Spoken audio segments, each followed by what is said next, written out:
जब तक मोदी है तब तक पेपर लीक रुकेगा नहीं। ये धंधा है मोदी का। इस्तीफा नहीं होगा, ये मैं आपको कह दे रहा हूं। इस्तीफा अगर आपको मांगना है तो इस्तीफा मांगो इस देश के प्रधानमंत्री का, इस देश के गृह मंत्री का। इनके राज में जवाबदेही किसी की नहीं है। जब मोदी की ही जवाबदेही नहीं है, जो अपने आप को प्रधान सेवक कहता है, चौकीदार कहता है, उसी की जवाबदेही नहीं है, तो बाकी की क्या होगी? इस देश के यूथ, इस देश के लोग एजुकेट न हो पाए, ये मोदी और आरएसएस का एक बहुत ही सुनियोजित, प्री प्लान्ड एक लक्ष्य है जिसकी तरफ वो बढ़ रहे हैं। तो अब पेपर लीक, रोजगार, अच्छी एजुकेशन, इसे आप भूल जाओ। पिछले 10 साल में 90 से ज्यादा बार पेपर लीक हुए और लगभग 50 बार पेपर कैंसिल। धर्मेंद्र प्रधान हो या कोई भी मंत्री हो, मोदी सरकार हो, ये सब कीड़े मकोड़े हैं, मक्खी मच्छर है, इससे ज्यादा कुछ नहीं है। हमेशा जो है भानु प्रताप जी है, सुप्रीम कोर्ट के वरिष्ठ वकील, इनसे बातचीत करेंगे। धर्मेंद्र प्रधान के इस्तीफे को लेकर पूरे देश भर में मांग हो रही है। दिल्ली के जंतर मंतर पर एक प्रोटेस्ट भी चल रहा है कोकरोच जनता पार्टी की तरफ से। तो छात्रों का जो आंदोलन है ये किस ओर जा रहा है, इस पूरे मुद्दे को लेकर बातचीत करेंगे। और क्या मोदी सरकार में जो कहा जा रहा है कैबिनेट का विस्तार होने वाला है, तो क्या अगर कैबिनेट का विस्तार होता है, रिशफल होता है, और जो धर्मेंद्र प्रधान है अगर उनका कैबिनेट बदल दिया जाता है, उनका मंत्रालय अगर बदल दिया जाता है, तो क्या इससे छात्र मान जाएंगे या फिर इस्तीफा होगा, कैबिनेट से बाहर होंगे धर्मेंद्र प्रधान, तब लोग मानेंगे, छात्र तब मानेंगे? तो सर आप कैसे देख रहे हैं जो धर्मेंद्र प्रधान के इस्तीफे की मांग हो रही है, तो आपको क्या लग रहा है, छात्रों की मांग जायज है? देखिए, मेरी समझ में धर्मेंद्र प्रधान हो या कोई भी मंत्री हो मोदी सरकार में, ये सब कीड़े मकोड़े हैं, मक्खी मच्छर हैं, इससे ज्यादा कुछ नहीं है। इनकी औकात क्या है? इनके हाथ में क्या है? कुछ भी नहीं। हर मंत्रालय से एक व्यक्ति, एडिशनल सेक्रेटरी या सेक्रेटरी जिस भी लेवल का है, वो पीएमओ में बैठा हुआ है। उस अधिकारी के माध्यम से पूरे मंत्रालय को कंट्रोल किया जाता है। जो दिशा निर्देश पीएमओ से आते हैं वही उन्हें फॉलो करने होते हैं। ये मंत्री सिर्फ इस बात के लिए हैं, हां एक विभाग का मंत्री है, ये मंत्री है भैया, उसको गाड़ी दे दी गई, उसको बंगला दे दिया गया, उसको नाम दे दिया गया, अब तो चुप मौज लिया जाए, नाम का मंत्री है, सिर्फ नाम का मंत्री है। तो इस्तीफा अगर आपको मांगना है तो इस्तीफा मांगो इस देश के प्रधानमंत्री का, इस देश के गृह मंत्री का। वो दोनों ही करने वाले हैं।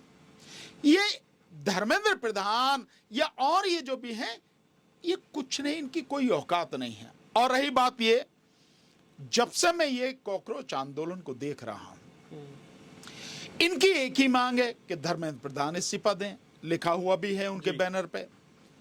तो धर्मेंद्र प्रधान हो सकता है इस्तीफा ना भी दे, और जैसी सुनने में आ रहा है कि कैबिनेट का विस्तार हो सकता है, कैबिनेट की रिशफलिंग हो सकती है, इधर से उधर किया जा सकता हो सकता है, उसमें जो है धर्मेंद्र प्रधान को हटा दिया जाए, मंत्रालय भी बदल सकता है और हटा भी दिया जा सकता है।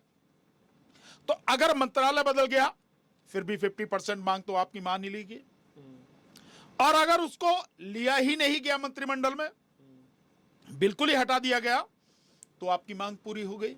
तो फिर आप ये बंद करो। तो जब आप ये बंद कर देंगे, क्या इससे जो पेपर लीक की समस्या है वो हल हो जाएगी?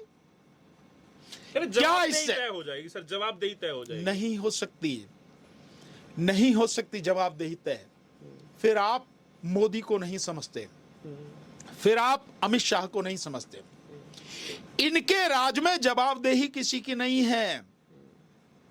जब मोदी की ही जवाबदेही नहीं है, जो अपने आप को प्रधान सेवक कहता है, चौकीदार कहता है, उसी की जवाबदेही नहीं है, तो बाकी की क्या होगी?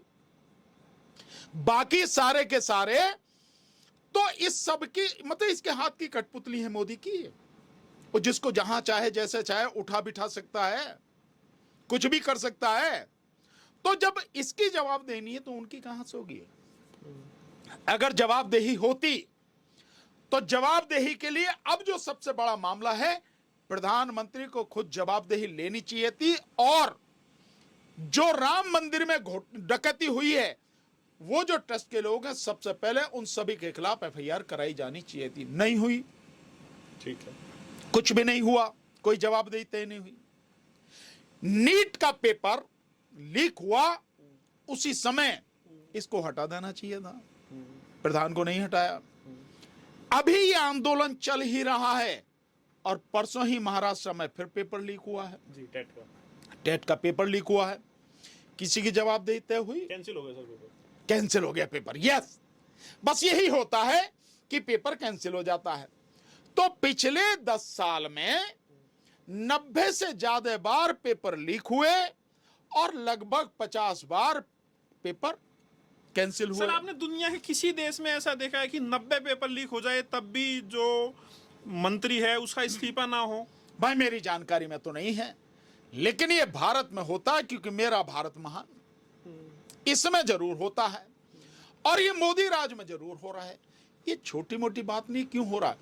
ये पूरा खेल जो पेपर लीक और एजुकेशन से जुड़ा हुआ है, 15 लाख करोड़ रुपए सालाना का ये मामला है। 15 लाख करोड़। इस देश में आज की तारीख में 2 सेक्टर बहुत बड़े टर्नओवर वाले बन गए, पैसे के टर्नओवर वाले लूट के, एक स्वास्थ्य और एक शिक्षा, दोनों। तो शिक्षा का केवल 15 लाख करोड़ रुपए का हेर फेर का सालाना का मामला है। तो पेपर ऐसे थोड़ी लीक हो रहे हैं। सर आप पेपर कैसे लीक होते हैं? नहीं है इस सरकार में, क्योंकि सर देखा जाता है कि श्रेय लेने की अगर कहीं बात होती है तो सरकार के जो मुखिया है मोदी जी, वो चाहे राम मंदिर का मामला हो या फिर कोई भी छोटा मोटा उद्घाटन हो या कुछ भी हो, शिक्षा से जुड़ा हुआ है, रेलवे से जुड़ा हुआ है, कोई भी मामला हो, तो एक कहावत है सर कि ताली कप्तान हो तो गाली भी कप्तान हो। बिल्कुल, ये सब होना चाहिए और लोगों को बोलना चाहिए। लोगों को हर जगह इस बात को बोलना चाहिए, भैया जब हर कोई अच्छी चीज की बात कर रहे हो, सारा श्रेय अगर मोदी ले रहा है तो वहां जितने भी घपले घोटाले, जितनी बेईमानी, जितना भ्रष्टाचार, जितनी लूट हो रही है, उसकी जिम्मेदारी भी मोदी के सर पे जाएगी। और लोगों को फेसबुक पर, यूट्यूब पर, व्हाट्सएप पर, हर जगह ये बात चिल्ला चिल्ला के कहनी चाहिए कि असली गुनहगार मोदी है। जैसे मैं कह रहा हूं कि राम मंदिर में अगर डकैती हुई है तो उसका सबसे बड़ा अपराधी अगर कोई है वो है नरेंद्र मोदी, इस देश का प्रधानमंत्री। क्योंकि उसी ने बड़ी उछल के ये कहा कि भैया सुप्रीम कोर्ट से हमने ये करा लिया, और सुप्रीम कोर्ट ने गैर संवैधानिक, गैर कानूनी रूप से फैसला दिया मंदिर बनाने का। ट्रस्ट बनाई, तो ट्रस्ट में जितने भी लोग थे, किसने बनाया उनको ट्रस्टी? मोदी ने। लूट में कौन शामिल है? मोदी के ये सारे ट्रस्टी। एक भी ऐसे व्यक्ति के खिलाफ जो जिम्मेदार है एफआईआर हुई? नहीं। ये जो कीड़े मकोड़ों के खिलाफ एफआईआर हो गई है। जितने भी 15 के 15 ट्रस्टी हैं, सभी 15 ट्रस्टियों का नाम उसमें होना चाहिए था एफआईआर में, लेकिन अभी मोदी की तरफ से एक शब्द नहीं बोला गया। एक शब्द तो छोड़ो, एक अक्षर भी इस राम मंदिर की डकैती पर बोला नहीं गया, ना ही मोहन भागवत द्वारा बोला गया। क्यों नहीं है ये दोनों के दोनों जिम्मेदार? ट्रस्ट बनाई मोदी ने, ट्रस्टी जितने भी थे मोदी ने उसमें किए। और कौन है ट्रस्टी? वो है आरएसएस के और वीएचपी के लोग। तो क्या आरएसएस प्रमुख जिम्मेदार नहीं है? लेकिन नहीं। तो श्रेय जो ले रहा है उसी व्यक्ति के मत्थे वो भी सारी चीज मढ़ी जाएंगी, मढ़ी जानी चाहिए। जो वहां पर अपराध हो रहे हैं, जो भ्रष्टाचार हो रहा है, लूट और डकैती हो रही है, पेपर लीक हो रहे हैं। सर राम मंदिर का मामला हो या छात्रों का मामला हो, कहा जा रही है घोटाला तो दोनों में ही है, वहां पे भी पेपर बिकता है। तो आपको क्या लग रहा है, अगर इतना बड़ा घोटाला हो रहा है, इतना बड़ा हेरा फेरी हो रही है, तो सरकार, सर ऐसा तो है नहीं कि बीजेपी की सरकार, अब तो गठबंधन की सरकार है, इसमें नीतीश कुमार भी है, नायडू भी है, बाकी और भी सहयोगी दल है, तो क्या उन लोगों की तरफ से भी पूरा समर्थन है, सहयोग है? भाई बहुत सिंपल सी बात है।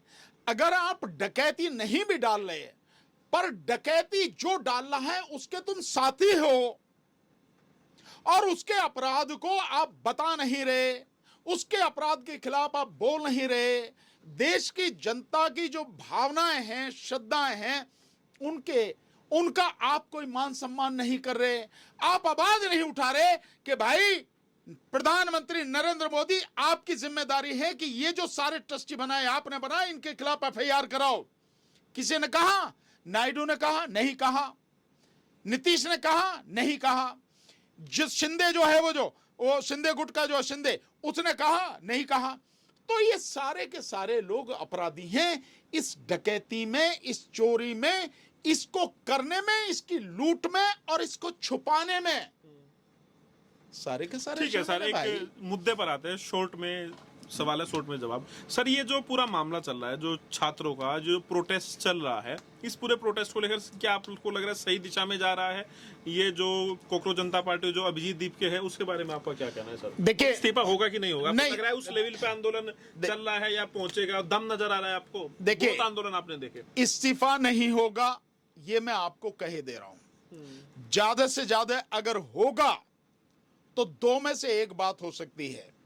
रीशफलिंग जो बात हो रही है, हो सकता है उसमें से उसको शिक्षा मंत्रालय से, मानव संसाधन विकास मंत्रालय से हटा के और कोई और मंत्रालय दे दिया जाए, इसकी संभावना ज्यादा है। या ये हो सकता है कि उसे इस रीशफलिंग में मंत्री न बनाया जाए, जिसकी संभावना कम है, क्योंकि जो धर्मेंद्र प्रधान जिसके विषय में सूचना आ रही है वो आरएसएस का बंदा है, आरएसएस का आदमी है। ये सारी चीज हो सकती है, इनमें से जो भी हो सकती है। और दूसरी बात यह है कि जो मांग है, मैं उस मांग से ही सहमत नहीं हूं कि आप धर्मेंद्र प्रधान का इस्तीफा मांग रहे हो। अरे इस्तीफा अगर मांगना है तो प्रधानमंत्री का मांगो, गृह मंत्री का मांगो। अगर आंदोलन करना है तो देश के प्रधानमंत्री को उखाड़ फेंकने के लिए आंदोलन करो। अगर आपको आंदोलन करना है तो जो इलेक्शन कमीशन के माध्यम से इस देश के लोगों की वोटें काटी जा रही हैं, गुंडागर्दी की जा रही है, इलेक्शन की लूट हो रही है, इसको रोकने के लिए इस देश के इलेक्शन कमीशन के खिलाफ जबरदस्त आंदोलन पूरे देश में। भारत का पहला जैनजी आंदोलन कहा। अरे भैया, कैसा जैनजी आंदोलन है? मेरी समझ में एक चीज नहीं आ रही, मैं भी मतलब समझने की कोशिश कर रहा हूं भाई। जिस समय ये कोकरोच जनता पार्टी बनी, एक हफ्ते में इंस्टाग्राम पर इसके 2 करोड़ 22 लाख फॉलोवर हो गए जी। अब उसके बाद में जब ये इस्तीफे के लिए उन्होंने पिटीशन की बात करी जी, कि उन्होंने पिटीशन डाला हुआ है, उस पिटीशन को साइन करने वाले लोग 8 लाख बताए गए जी।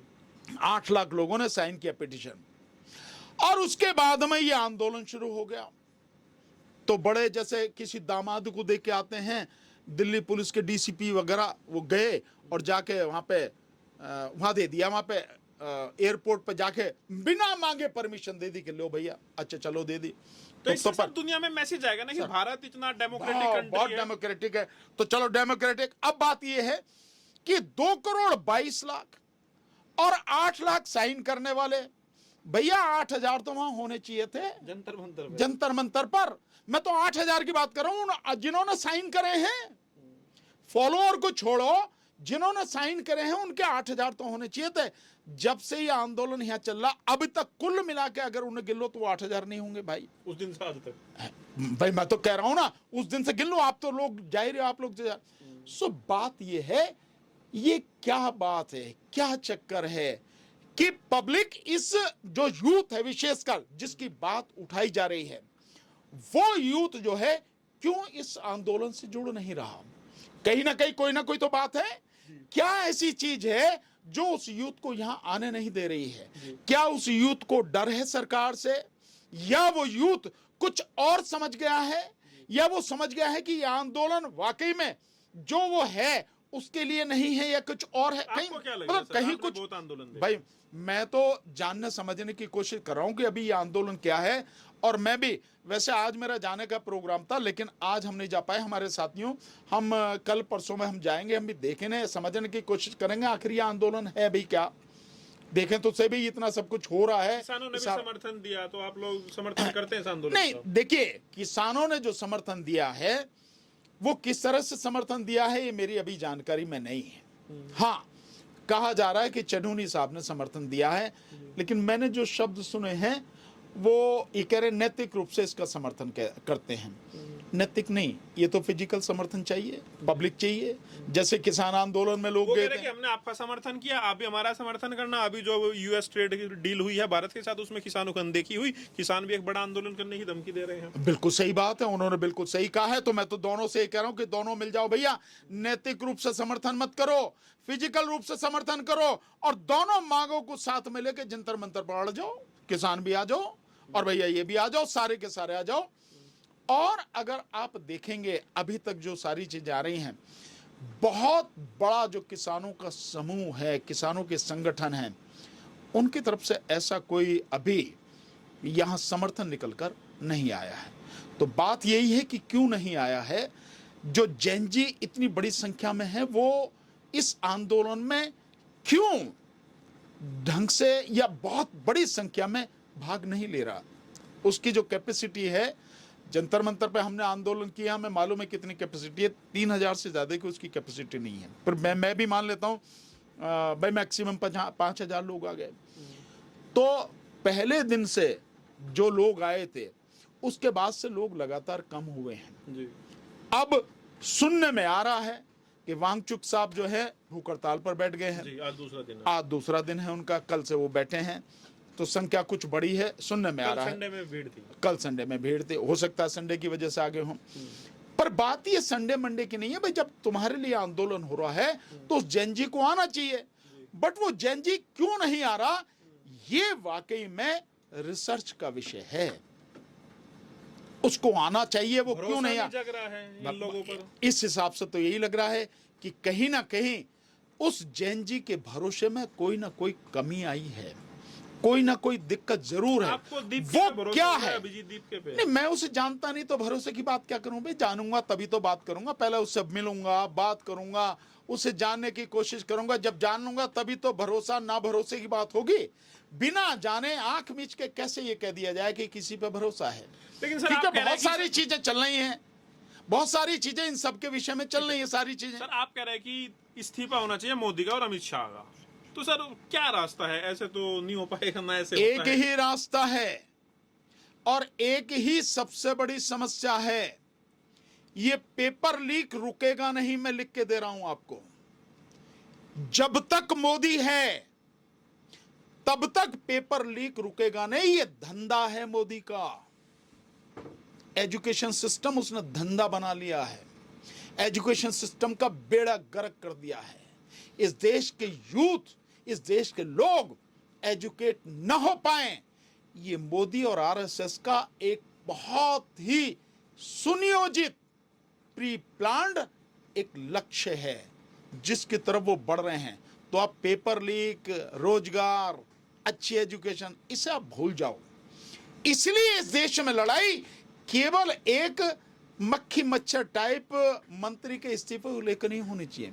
इस देश में लड़ाई होनी चाहिए, सबसे बड़ी लड़ाई इस देश में इलेक्शन कमीशन के खिलाफ होनी चाहिए, जो एसआईआर के माध्यम से लोगों की वोटें काट रहा है, जो जायज वोटर हैं उनकी वोटें काट रहा है, जो सरकार के लिए, मोदी के लिए गुंडागर्दी खुल के कर रहा है, और जहां भी उसे जिताना है सारे इलेक्शन उसको जिताता चला जा रहा है। और इसका असर क्या हो रहा है, एक इसका उदाहरण बताता हूं। टेलीग्राफ के जो पूर्व संपादक हैं, उनका सुना है आपने? उनका पासपोर्ट रिन्यू होना था, वो नहीं हुआ। उसमें क्यों नहीं हुआ? कह रहे हैं कि वोटर लिस्ट में आपका नाम नहीं है। इस बार की एसआईआर में वोटर आपका नाम कट गया, तो आपका नाम वोटर लिस्ट में नहीं है, इसलिए पुलिस ने मना कर दिया, आपके पक्ष में रिपोर्ट नहीं जा सकती। तो उनका वो जो है पासपोर्ट वो रिन्यू नहीं हो रहा। और ये भी रिपोर्ट आ रही है कि वहां पर जिन लोगों के नाम एसआईआर में काट दिए गए हैं, उनका राशन कार्ड भी नहीं बनेगा, राशन कार्ड भी उनके कैंसिल किए जा रहे हैं। ये भी रिपोर्ट आ रही है कि जिन महिलाओं के इस एसआईआर में नाम कट गए हैं, उनके अगर बच्चे हो रहे हैं तो उन बच्चों का बर्थ सर्टिफिकेट भी नहीं बन रहा है। सो किसके खिलाफ होना चाहिए? समस्या क्या है? समस्या यह है कि इलेक्शन कमीशन अपनी गुंडागर्दी से, अपनी गुलामी से मोदी को हर जगह सत्ता में ला रहा है। इस इलेक्शन कमीशन को उखाड़ कर फेंको, इस देश के इलेक्शन सिस्टम को सही करो, ईवीएम से वोटर यहां पे इलेक्शन कराना बंद करो, बैलेट पेपर से चुनाव कराओ और इस इलेक्शन कमीशन को देशद्रोह के आरोप में गिरफ्तार करके बंद करके इसके खिलाफ एफआईआर करा के इनके खिलाफ कड़ी कानूनी कार्रवाई करो और लड़ाई मोदी को उखाड़ फेंकने के लिए लड़ो। ये चूहे पूहे जो हैं, कीड़े मकोड़े मक्खी मच्छर, इनका इस्तीफा मांग के तुम्हें कुछ नहीं मिलेगा, इनकी बस में कुछ नहीं, इनकी औकात कुछ नहीं। चुनाव में गड़बड़ी हो रही है एसआईआर के जरिए, बीजेपी जीत रही है। बीजेपी एसआईआर से जीत रही है या ईवीएम से जीत रही है? सर ये बात आप क्लियर करो। दोनों से। आप सर लंबे समय से दोनों से करते हैं ईवीएम के, ये दोनों से जीत रही है। ये ईवीएम और वीवीपैट से भी जीत रही है और एसआईआर के माध्यम से वोट काट कर भी जीत रही है। ईवीएम से जीतने का अगर मेरी बात न मानो, बहुत सबूत है, मैंने तो दे भी रखे हैं, मैंने राष्ट्रपति को ज्ञापन भी दे रखे हैं, 4-4 बार ज्ञापन दे रखे हैं, इसके अलावा भी सब कुछ बता रखा है। पर फिर भी 4000 ईवीएम जल गई पश्चिम बंगाल में, दूसरे फ्लोर पर आग लगी है और 7वीं 8वीं फ्लोर पर ईवीएम रखी हैं, बीच की मंजिलें जली नहीं हैं। तो क्या उसने इतनी कलाकारी मतलब कला लगा के और बीच की 6 मंजिलों को छोड़ के आग जो कि ईवीएम वहां उछल के वहां जाके कूद गई? या वो जैसे वो बताते हैं, अबे दुबे साहब बताते हैं कि वो जो आग है वो दूसरी मंजिल से बाहर निकल कर आई, लिफ्ट में गई, लिफ्ट में चढ़ के ऊपर पहुंच गई और ऊपर पहुंच के जाके उसने जो जहां ईवीएम रखी थी वो जला दी, बीच की मंजिल बच गई। इससे नहीं समझ में आता कि ईवीएम में गड़बड़ी है। और ईवीएम में गड़बड़ी इसलिए भी है कि 4 director BEL Bharat electronics limited जो ईवीएम बनाती है, जो इसका सोर्स कोड है, सॉफ्टवेयर है, वो डेवलप करती है, उस सोर्स कोड को बनाने में बीजेपी का हाथ है, वही सब लोग इसको कंट्रोल कर रहे हैं। तो समझ में नहीं आती ईवीएम में गड़बड़ी है। और इसके साथ साथ अब सारी चीजें पुख्ता की जा रही कि ईवीएम के साथ साथ वोट ही काट दो, क्योंकि उन्हें मालूम हो गए 2024 के उसमें ईवीएम में गड़बड़ी करने के बाद 4,65,46,885 वोट बढ़ाने के बावजूद भी केवल 240 पर बीजेपी अटक गई। इतनी वोटें बढ़ाकर 79 सीटों की बेईमानी करके 240 पर अटक गई। अगर ये वोटें नहीं बढ़ाई जाती तो क्या हाल होता? ईवीएम ही थी ना, तो ईवीएम में गड़बड़ी और ये सारी एसआईआर वगैरह के माध्यम से वोट काट के सब कुछ बड़े जबरदस्त। और यही नहीं, इतना ही, केवल यही नहीं अरुण, केवल यही नहीं है, इसके साथ साथ जो अधिकारी हैं, विशेषकर IPS officer, collector, IAS officer, जो रिटर्निंग ऑफिसर होते हैं एमपी इलेक्शन में, और एसडीएम वगैरह, एडीएम वगैरह जो एआरओ होते हैं विधानसभा के इलेक्शन में, उनके माध्यम से पूरे प्रशासनिक तंत्र को इस्तेमाल करके जबरदस्ती इलेक्शन लूटे जा रहे हैं। और इसके साथ साथ अब पैरामिलिट्री फोर्सेस को भी इसमें मिला लिया गया है। 2.5 लाख पैरामिलिट्री फोर्सेस, इतनी पैरामिलिट्री फोर्सेस तो जहां पे वो चल रहा है ना, तो उसमें मणिपुर में पिछले 2-3 साल से लगातार कत्लेआम चल रहा है, वहां भी नहीं भेजी गई जितनी जो है इन्होंने यहां लगा रखी है। शुक्रिया सर।